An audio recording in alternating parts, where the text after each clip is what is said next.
Welcome to Crosslink Community Church Podcast, where we prize Jesus, make disciples, and love people well. We are so glad you're here, and wherever you're listening from, we believe you will be more acquainted with the heartbeat of God through today's message. Oh, good morning.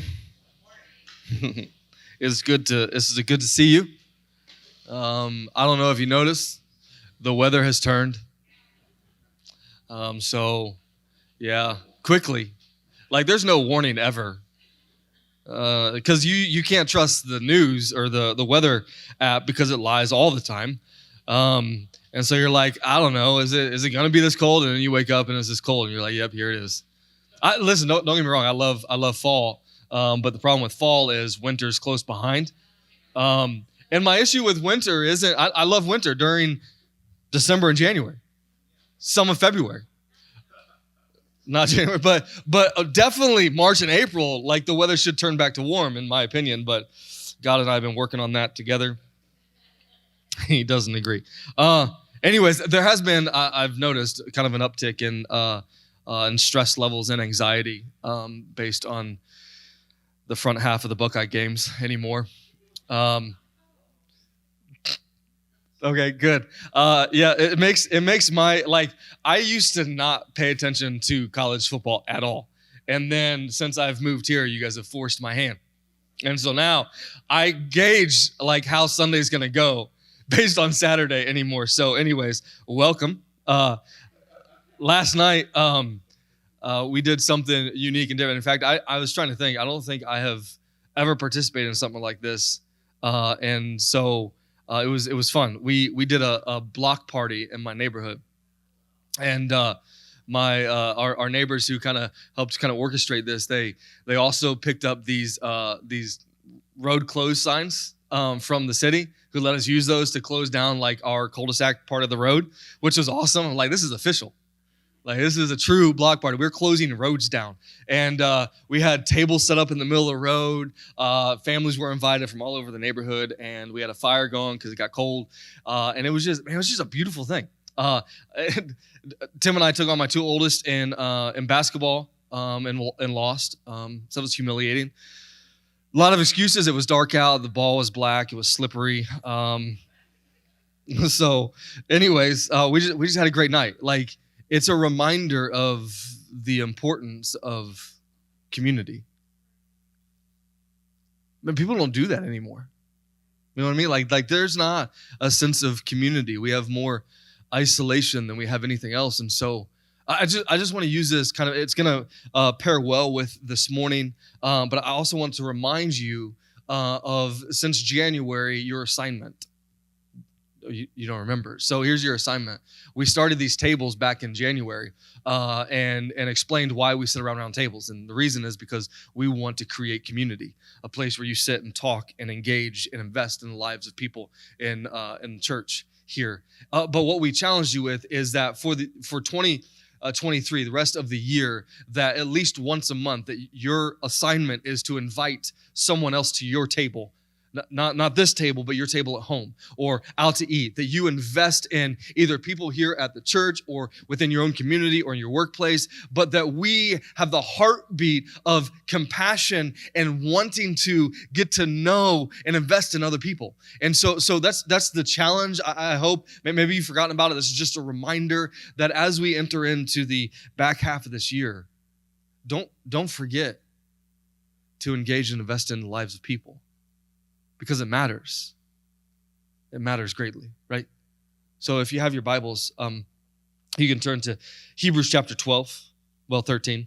Hebrews chapter 13. I'm gonna read a verse from chapter 12, but Hebrews 13. We're gonna wrap up Hebrews 13 this month, and the way I split it up for the rest of the month leaves us with not much to do today. All right, so we'll get through these 4 verses rather quickly, but I believe that they're incredibly important. And my hope is that you'll leave here thinking about these 4 verses. Last week, if you were not here, we concluded Hebrews chapter 12, and it concludes in a beautiful way. I want to read it again. Here's what it says, verse 28, chapter 12. Therefore, let us be grateful for receiving a kingdom that cannot be shaken.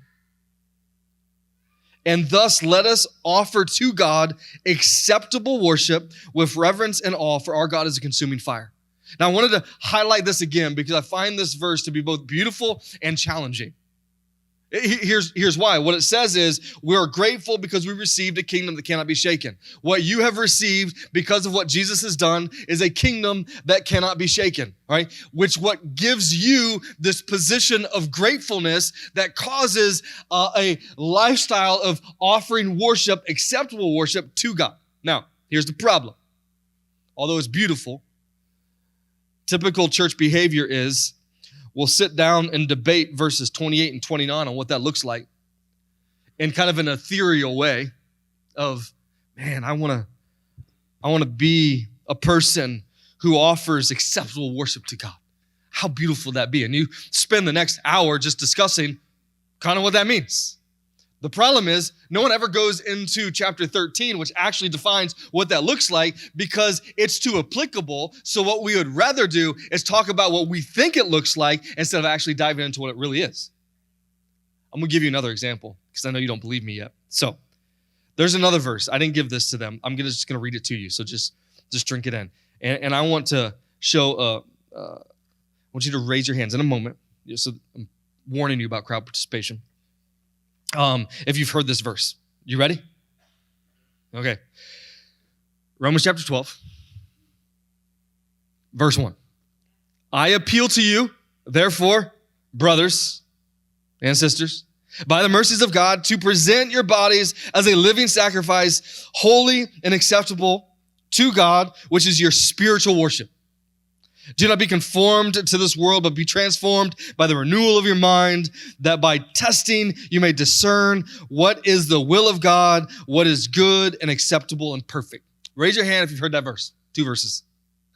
Yeah, right? It's on every t-shirt, coffee cup. It's what we like to talk about because it's ethereal. We can actually start to debate, what does it mean to be in the will of God? What is acceptable worship? What's it look like to be a living sacrifice? And it doesn't take much reading to be able to add to that conversation. And so we talk about the mysteries that are in this text because it keeps us distracted from actually doing the application the author gives you and I later. So here's what it says. You don't have to turn there if you want, but it's Romans 12, starting verse 9. Let love be genuine. Abhor what is evil. Hold fast to what is good.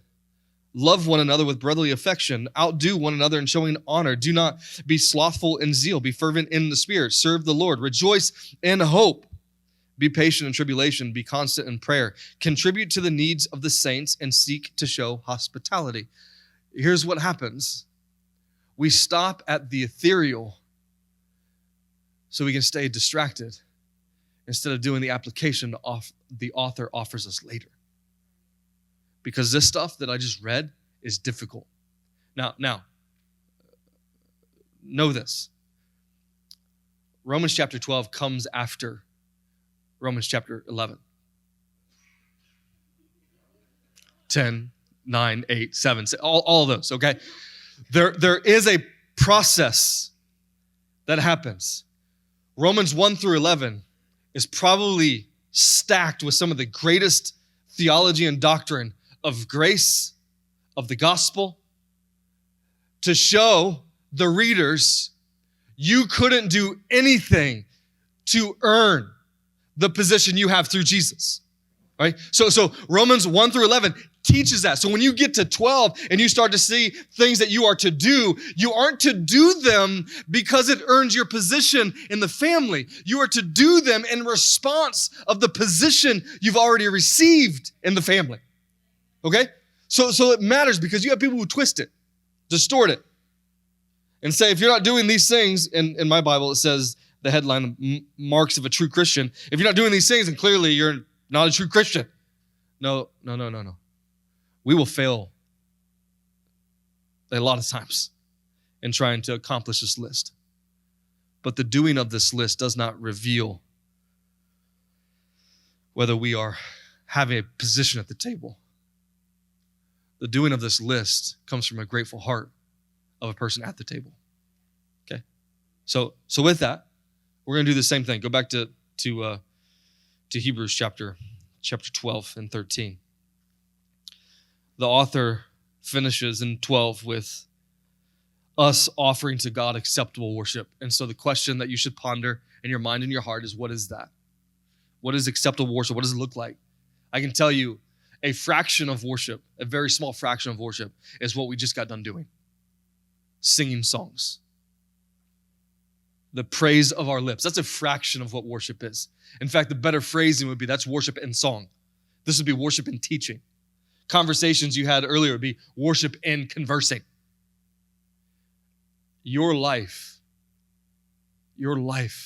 should be dictated by a grateful heart and everything that you do offering worship to God.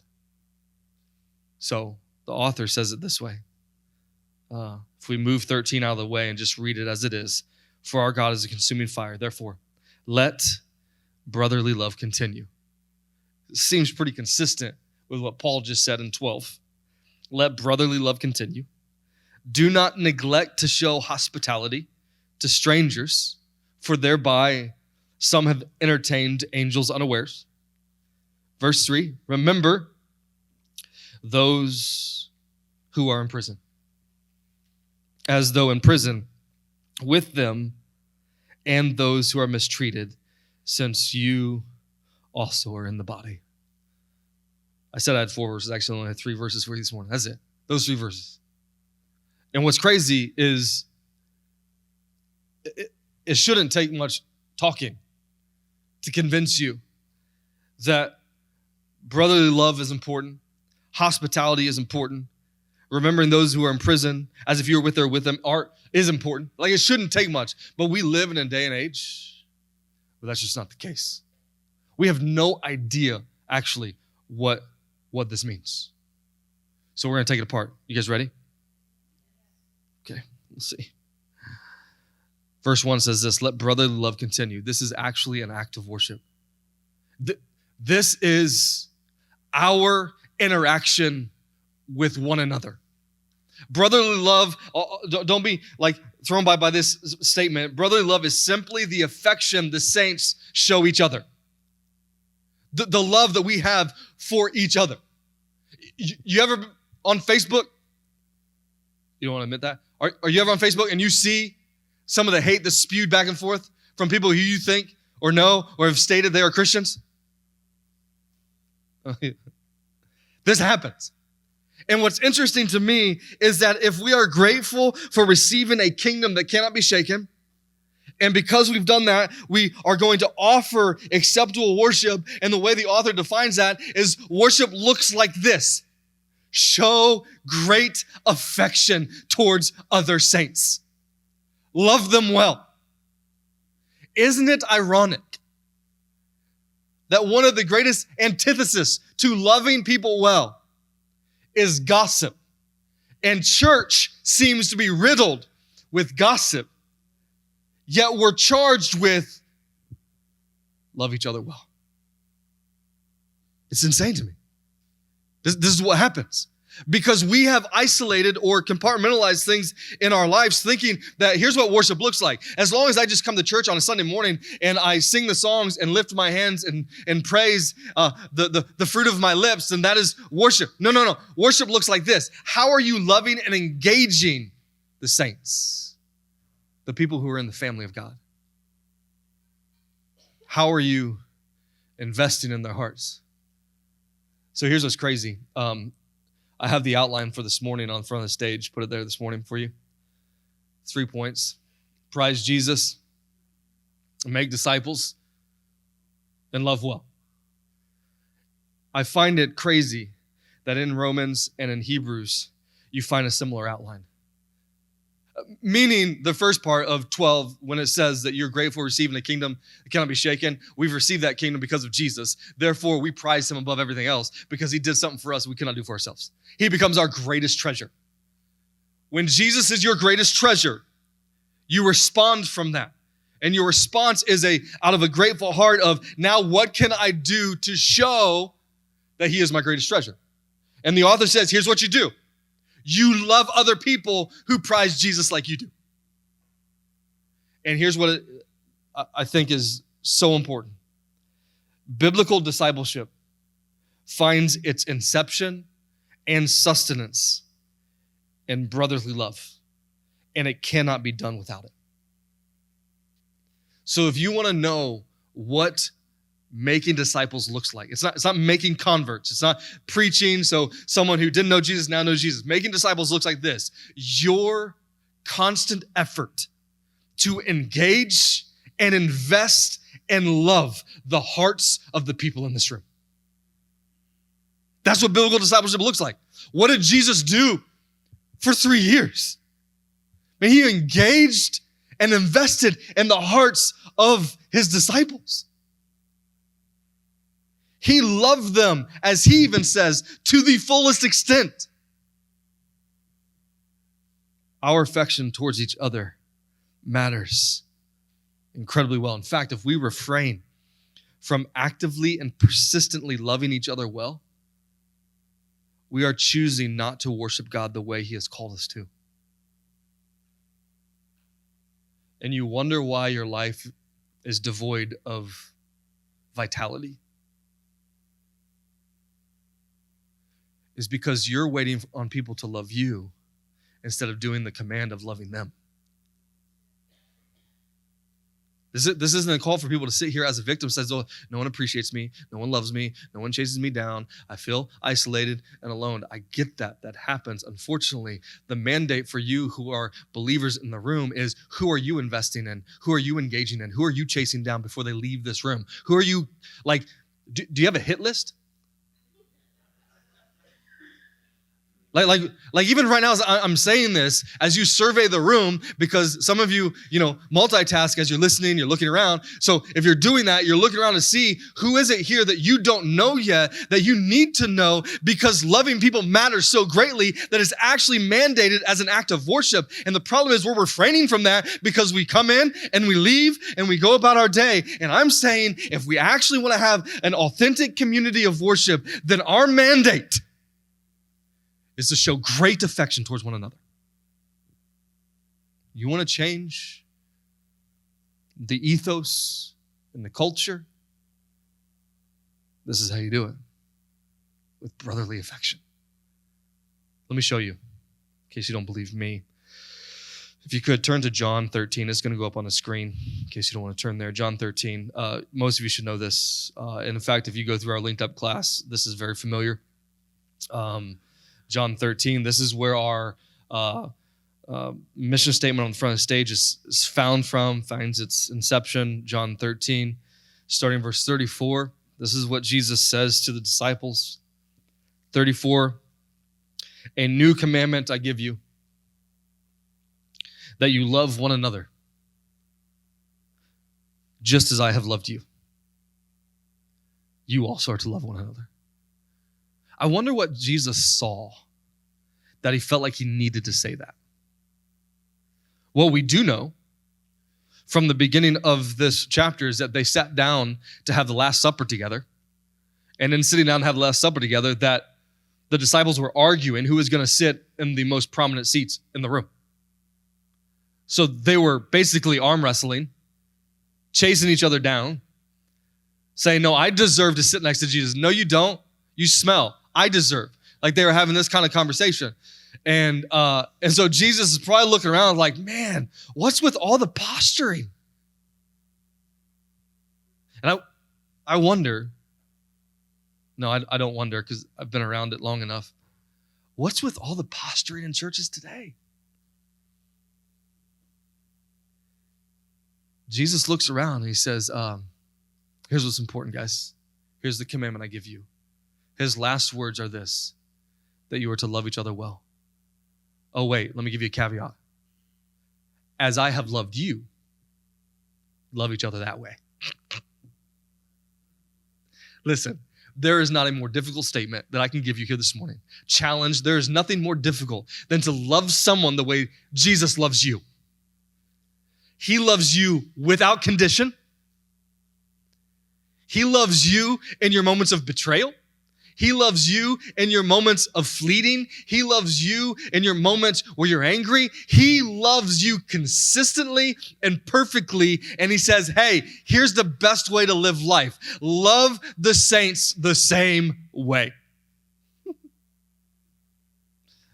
Do we have a challenge ever before us? It's partly why things that happened like yesterday are important. The women's ministry, and thankful for the team that put this thing together. Had a bunch of women that came together on Saturday to do a day retreat. To love each other well. And as a woman in this room, if you missed out on that as your family, it's disappointing. Because the important part of this is not what happens here this morning, but it's how you love each other well, engage and invest in each other outside of here.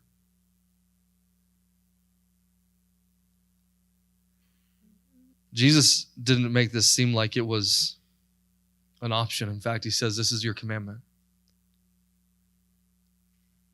And it's why we avoid it's why we avoid these things. Because it's so applicable.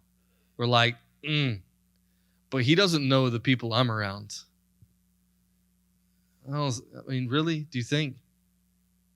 I don't know. He just washed the feet of Judas who betrayed him. Before he said the statement. He washed the feet of Peter, who denied him. And he knew that. Like there's something incredible happening here. In fact, I think John was so blown away by it, he gives us something else later. Do you want to see it? Okay, good. 1 John, just go to 1 John. It's all the way towards the end, right before Jude and Revelation, 1 John. Well, it's also before 2 John and 3 John too, but either way. 1 John chapter 4. Read you a collection of verses. And we'll let this sit for a minute because it stings. But I think John was so blown away by what Jesus taught at that table that he reminded everyone here. Verse 7 says this, Beloved, let us love one another. For love is from God. And whoever loves has been born of God and knows God. Anyone who does not love does not know God, because God is love. In this, the love of God. Okay, time out.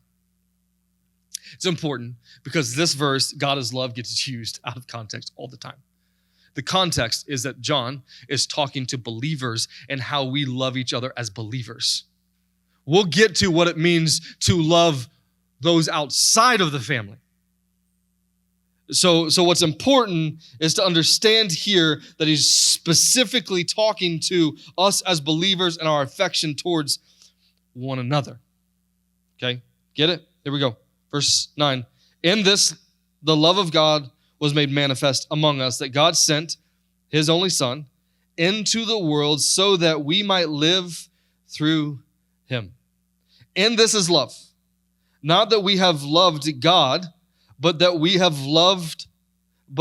he loved us and sent his Son to be the propitiation for our sins. Now, it's a very important statement, saying that it's not about our love for God, which we talk about all the time.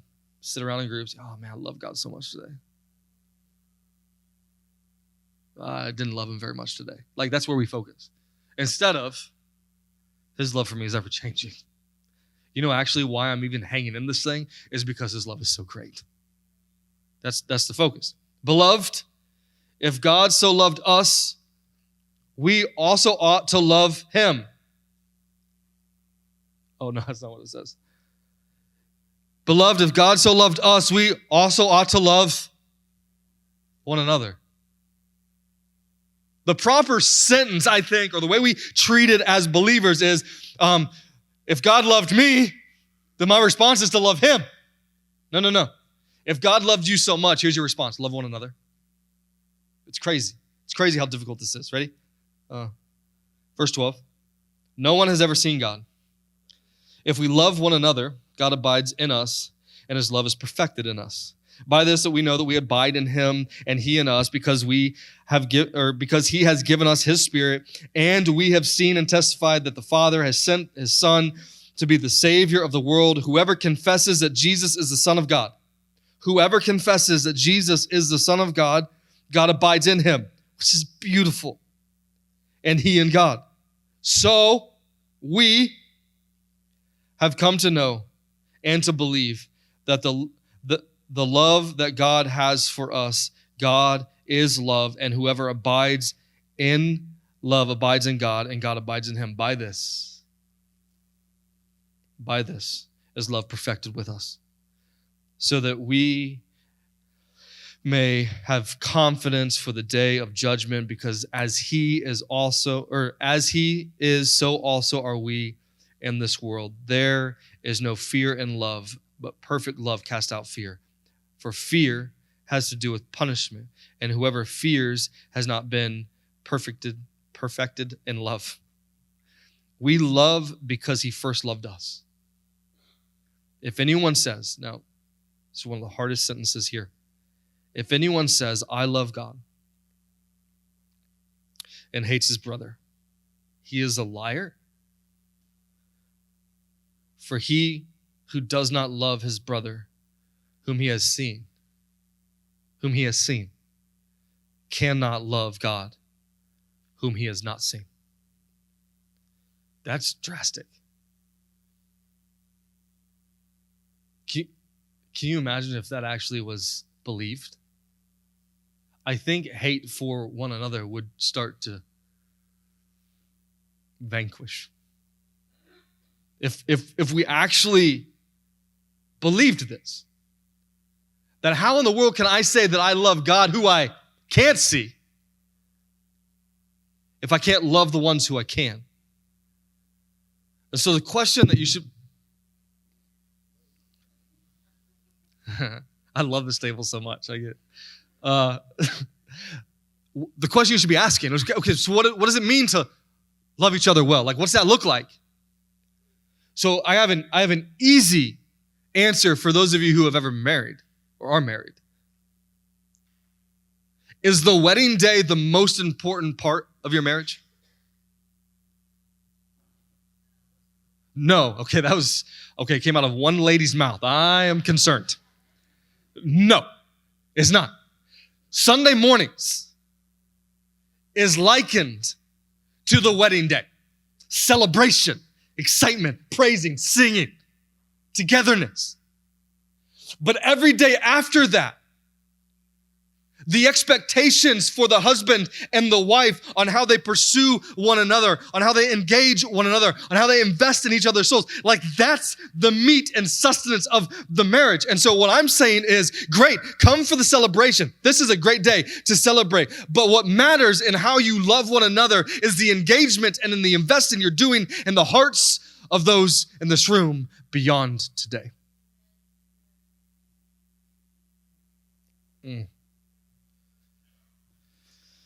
If anyone says he loves God and hates his brother, he is a liar. For he who does not love his brother, whom he has seen, cannot love God, whom he has not seen. And this commandment we have from him: whoever loves God must also love his brother. Our affection towards each other matter more than you can ever fathom or understand. And I will say we have to get better at it. I believe we can. I believe this wasn't meant to guilt or shame us. I believe it was meant to uplift us, saying, listen, even if you have not done well at it now, guess what? Now's the time. We got this. We're in this thing together.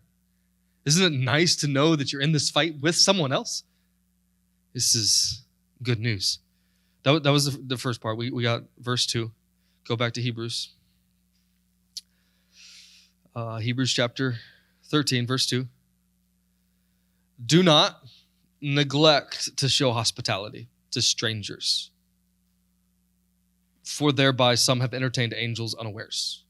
Okay, so what's important here is you don't show hospitality to strangers because you might find an angel. Okay, the author is referencing, as he has done frequently throughout the book of Hebrews, he's referencing some encounters of the Old Testament. Probably one in particular where Abram and Lot had two visitors who they then showed hospitality towards, two strangers, ended up being angels.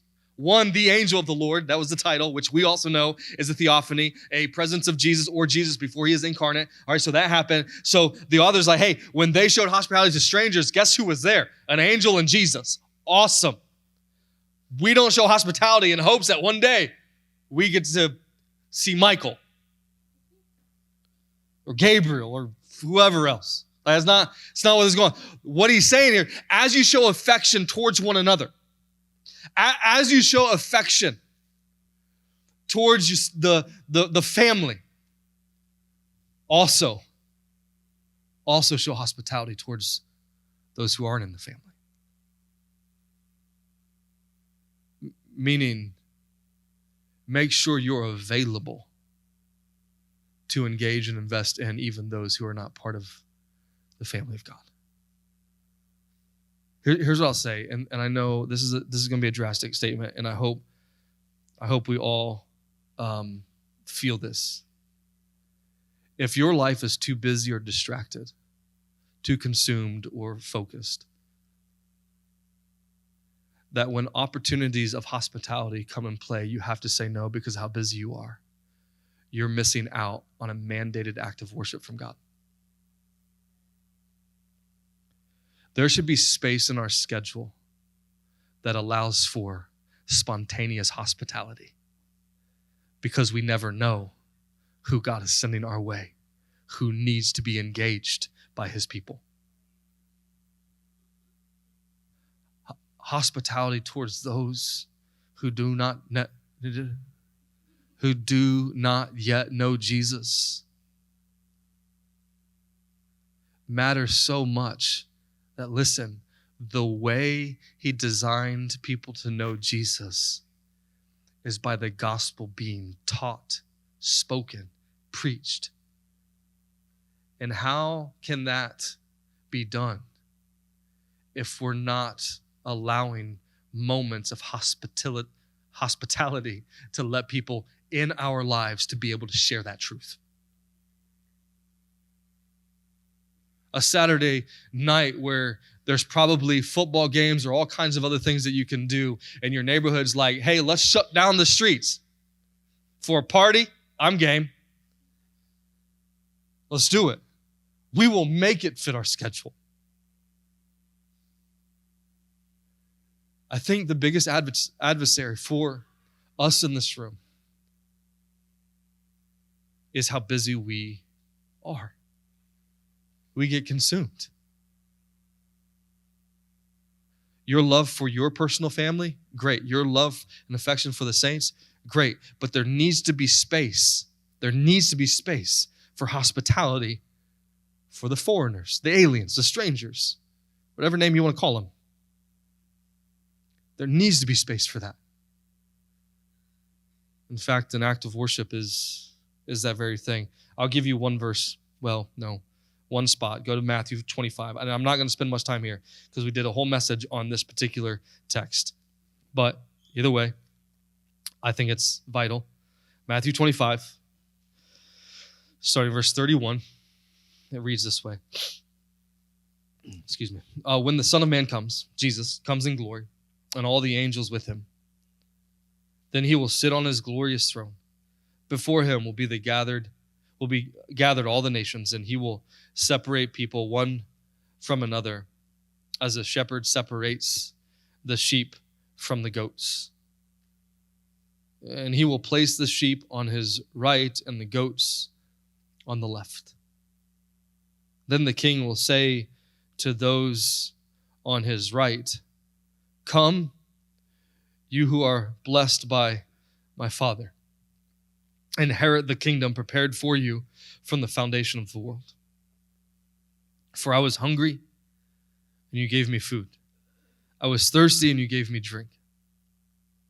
I was a stranger, and you welcomed me. I was naked, and you clothed me. I was sick, and you visited me. I was in prison, and you came to me. I was in prison and you came to me. Then the righteous will answer, Lord, when did we see you hungry and feed you, or thirsty and give you drink? And when did we see you as a stranger and welcome you, or naked and clothe you? And when did we see you sick or in prison and visit you? And the king will then answer them, truly, I say to you, as you did it to one of the least of these, my brothers, you did it to me. Before I read the next section, I think it's vital that clearly Jesus is setting the stage for people who have approached the church, being the people. Naked, hungry, strangers, sick, in prison. And the response from the people was one of compassion that, without any questions, fed, clothed, prayed with, helped, engaged in. Not because they thought they were going to do this for Jesus or to Jesus. They didn't do it because it was the right thing to do. They did it because Hebrews chapter 12 tells us that they received a kingdom that cannot be shaken. And because they received a kingdom that cannot be shaken, it comes with resources that cannot be shaken. And what they did is, because of a grateful heart, they're like, if I see someone who doesn't have something, I'm going to engage in that space. Because they were grateful. They realized the beautiful realities of Romans 5. That God showed his love for us, that he sent his son even while we were enemies of God. He sent his son for you and I. So what they've realized, if I have received much in Jesus, I am going to give much. So when they saw someone hurting and broken, they realized that's me hurting and broken. Jesus reached into the depths of my heart and soul and rescued me. So I'm going to be his hands and his feet and reach into the lives of those who I see who are in need and help them. It's a natural response. This is hospitality. This is what we're called to. A church that's close-handed will wither away and die. Or worse, become the main attraction and live their life out in their pompous position. But a church that shows affection for one another, but provides space for hospitality for strangers, may not expand the numbers in the seats, but clearly it seems like they expand the numbers in the kingdom, and I'm about that. The kingdom matters so much more. And if Jesus says this is what he was looking at, it matters. So here's what happens with the other group. Verse 41, then he will say to those on his left, depart from me. You cursed into the eternal fire prepared for the devil and his angels. And for I was hungry and you gave me no food, and I was thirsty and you gave me no drink. I was a stranger and you did not welcome me, naked and you did not clothe me, and sick and in prison and you did not visit me. Then they will answer saying, Lord, when did we see you hungry or thirsty or a stranger or naked or sick or in prison and did not minister to you? Then he will answer them, truly I say to you, as you did not do to one of the least of these, you did not do it to me. And these will go away to the eternal punishment, but the righteous to the eternal life. I just find it interesting that one of the last parables that Jesus teaches involves hospitality. Let me ask you a question. For those of you who have been in church for a lengthy time, do you think the church is strong in hospitality?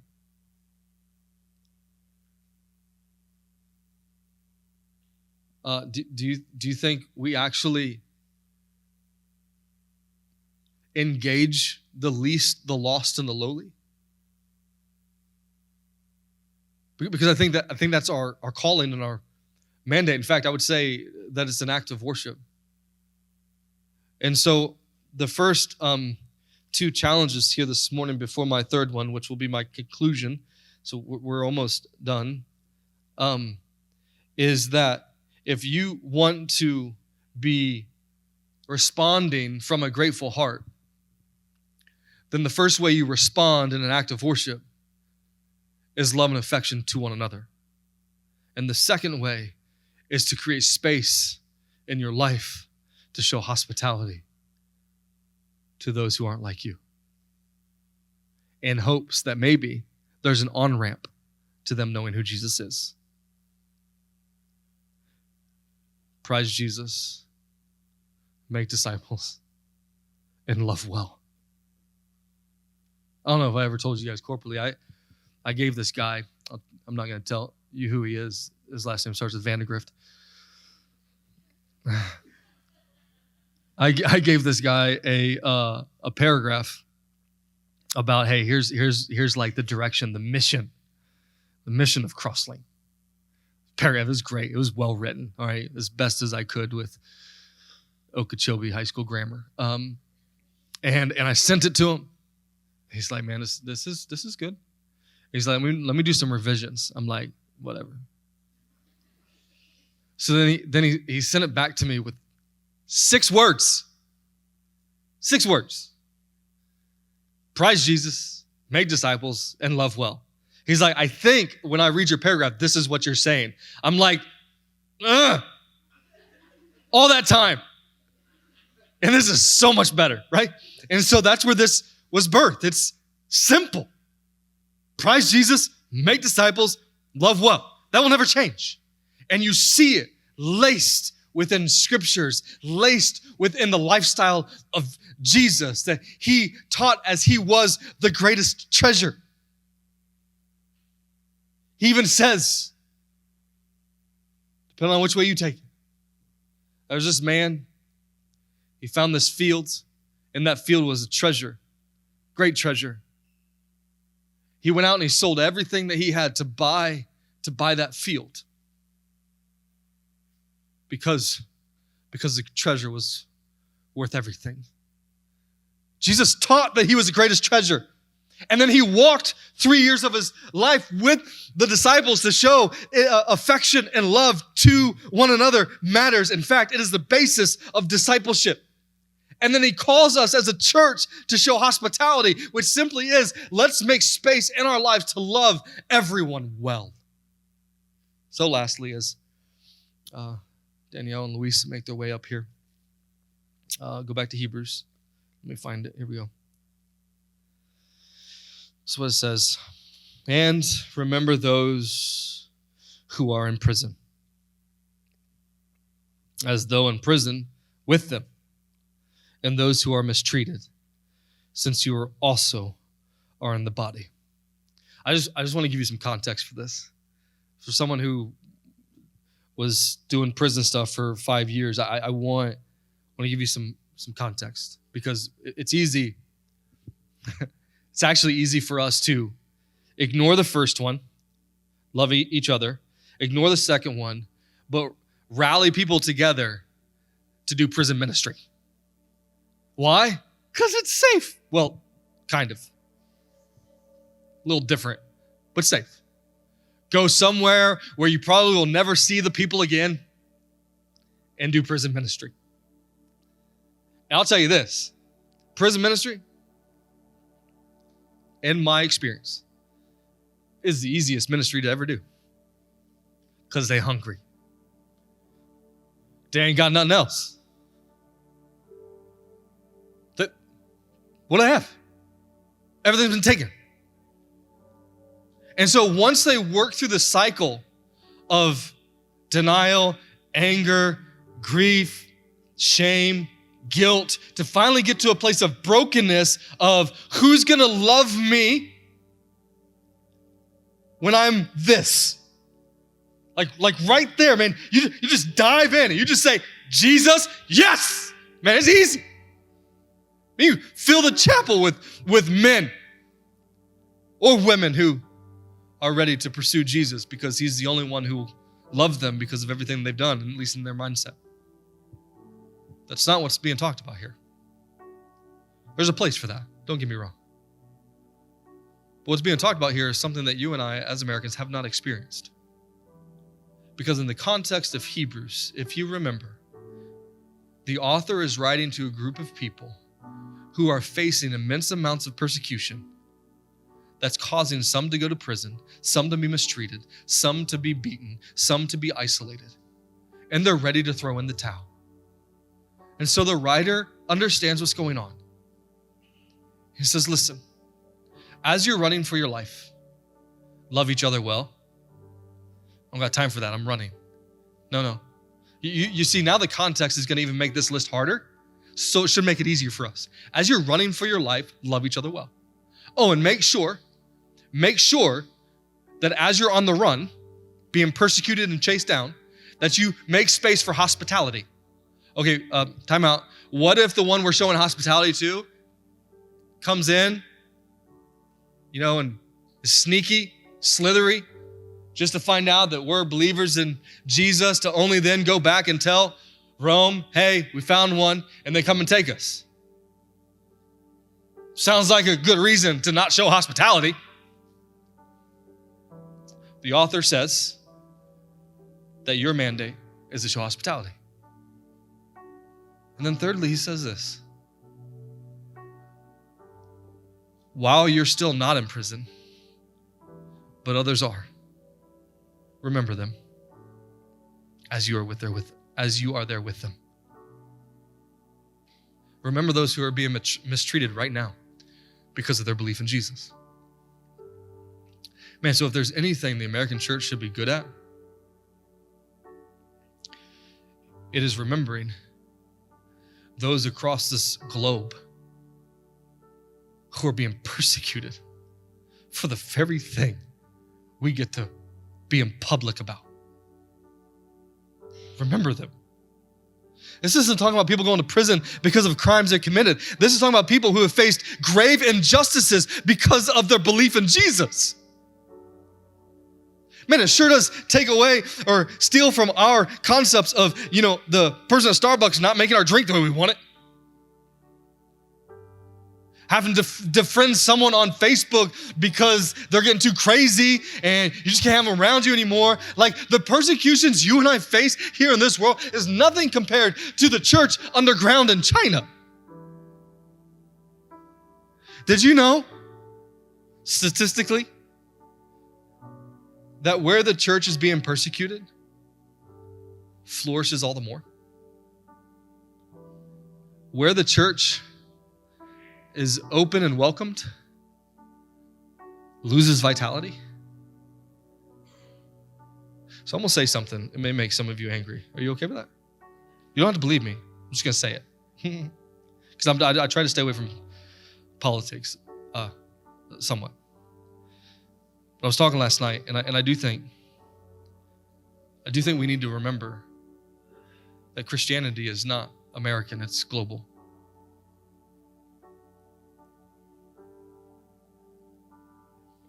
And if that's the case, if what it takes for God's church in America to be more effective is more persecution comes our way, so bring it.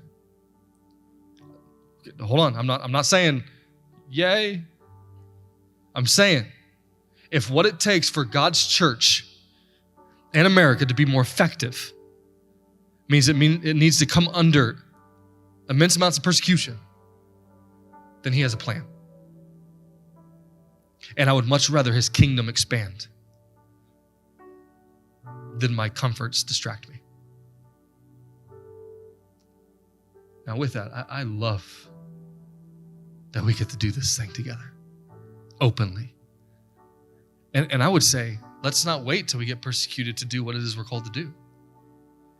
I believe if the church started to show affection towards one another, hospitality towards strangers, and remembering those who are afflicted, then we'll start to see the kingdom advance. We just need to stop being distracted with whatever it is. And I know it's hard. It's probably why I can't remember a time Hebrews chapter 13 was ever preached in church.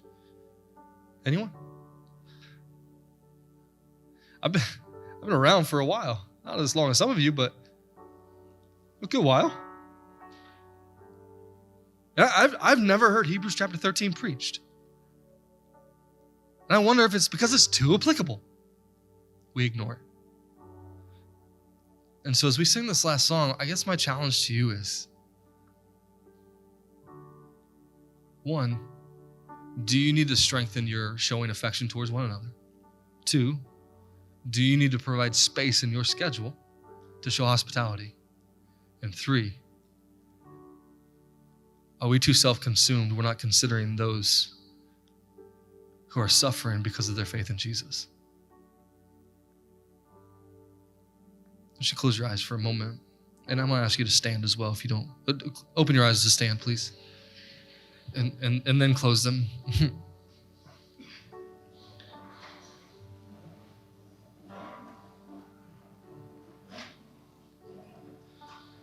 We're gonna sing this song together. But still, to my left and to my right, there'll be people who are willing to pray with you. If you've felt over the years where you haven't been very loving or felt very loved, and you just need some prayer to work through that, there'll be people up here. If you struggle in one of these concepts we talked about this morning, you just want strength and courage, and come pray. If you just need prayer for something else that's going on in your life, we just want to provide a space for you to be able to respond. It matters to us. And so please don't hesitate. But if you just want to stand there and worship, I pray that as you sing this song, that we truly understand what it means to become the heartbeat and the hands and feet of Jesus. That we allow these things to convict us, not to shame us or guilt us, but to move us to the place where God designs us to be.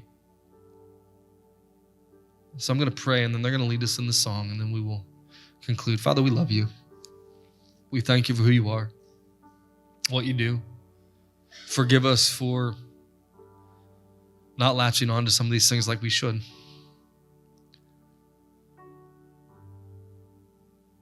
Give us strength and courage to plow forward,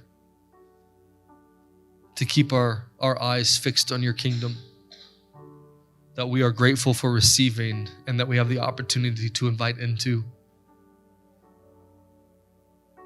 Change the way we think, change the way we process, change the way we feel and show compassion. Let us be a church who loves each other so well, is hospitable to those outside of here, and remembers those who are currently, even at this moment, being persecuted because of their belief in you. Let the love you have for us define us, and the love that we have for each other begin to change our culture. We love you. Thank you for listening to Crosslink Community Church Podcast. If you would like more information about our church, please visit our website at www.crosslinkchurch.com or join us in person on Sunday mornings at 10:20 a.m. Don't forget to subscribe to our podcast so you don't miss a single message, and share with a friend. Thank you again for listening.